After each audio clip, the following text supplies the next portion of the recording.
A lot has been said about defunding education.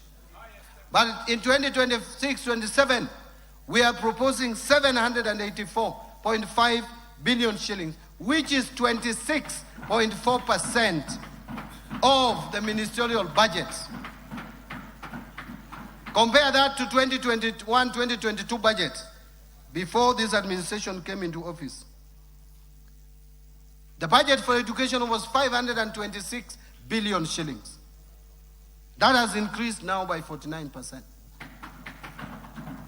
And it was 24.5% of the ministerial budget. Now it is 26.5% of the ministerial budget.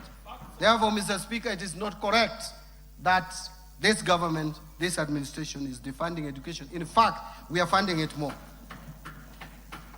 So this 784.5 billion includes Kenya shillings 424 billion to Teacher Service Commission for payment of our teachers. And that has moved from 290 billion in 2022 to now 421 billion shillings. Basic education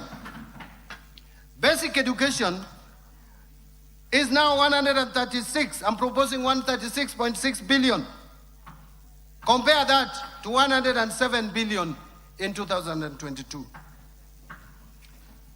163.9 billion for higher education, which was 105 billion in 2022. 1.3 billion for science, innovation and research, and 58.5 billion for technical, vocational education and training. This comprehensive allocation safeguards service delivery and expands opportunities across the learning continent. Mr. Speaker, within this funding to the education sector, I propose 7 billion for free primary education, 54.6 billion for free day secondary education, and 30.7 billion for junior secondary school capitation. Those two lines, the free day secondary education 54.6 plus junior secondary education of 30.7, adds to a total of 85.3 billion. What was it in 2022? In 2022, it was 62.4 billion shillings. I also propose 9.9 billion for administering national exams, and that is in addition to what we have just provided before the end of this year to pay the arrears of 1.5 billion to teachers. So teachers who marked exams, they will be paid before the end of this financial year, 1.5 billion. 3 billion for school feeding program. Again, this school feeding program in 2022 had 2.2 billion. Now it is 3 billion.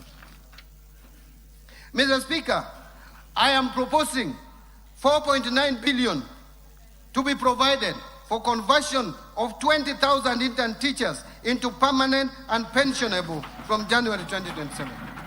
Further, the newly recruited 24,000 intern teachers will be converted into permanent and pensionable terms in July 2027. In this respect, I am proposing an allocation of 8.2 billion for intern teachers to address staffing gaps and improving learning outcomes. Mr. Speaker, this government, by the time we reach next year, we will have employed 116,000. If you put it in terms of averages, over 20,000 teachers per year. There is no any other government that has ever employed more than 10,000 teachers per year. This government is employing on average 20,000 teachers per year. Mr. Speaker, to improve learning environment and skills training, I am proposing 4.1 billion for primary and secondary school infrastructure and 2.1 billion for construction and equipping of TVET centers, 7.1 billion for the Kenya Primary Education Equity and Learning Program, and 4.7 billion for Kenya Secondary Education Quality Improvement Project. Mr. Speaker, further investments in this sector include the following: 56.3 billion for Higher Education Loans Board for provisional loans to university and TVET students. And how much was it in 2022? 15.39. It has moved from 15.39 to 56.3 billion in this financial year. There is additional 30.9 billion for university scholarships.